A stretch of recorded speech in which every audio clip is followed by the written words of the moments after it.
খড়গপুরের দিলীপ ঘোষের মনোনয়নে হাজির শুভেন্দু অধিকারী। খড়গপুরের বিজেপি প্রার্থী দিলীপ ঘোষ মনোনয়ন পেশ করলেন। খড়গপুরের গোলবাজার রাম মন্দিরে পুজো দিয়ে আজ রোড শো করেন তিনি। দিলীপ ঘোষের এই রোড শোয়ে তার সঙ্গে ছিলেন শুভেন্দু অধিকারী এবং দিল্লির মুখ্যমন্ত্রী রেখা গুপ্তা।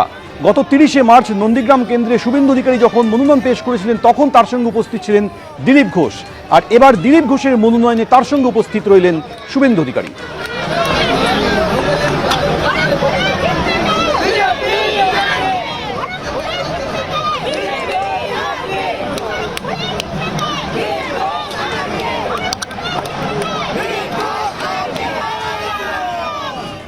পঞ্চাশ হাজার ভোটে জিতবে দিলীপ ঘোষ।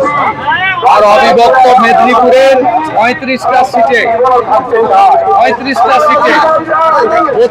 জিতে গেছি। আর 3টের জন্য জেলাতে কটা আসন পাবেন?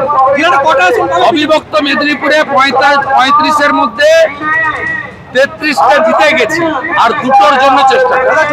ঝাঁটিয়ে বিদায় করবে মমতা ব্যানার্জি, ঝাঁটিয়ে বিদায় করবে। একবার পাবলিক সেট হয়ে গেছে, জঙ্গলমহলে কিছু নেই।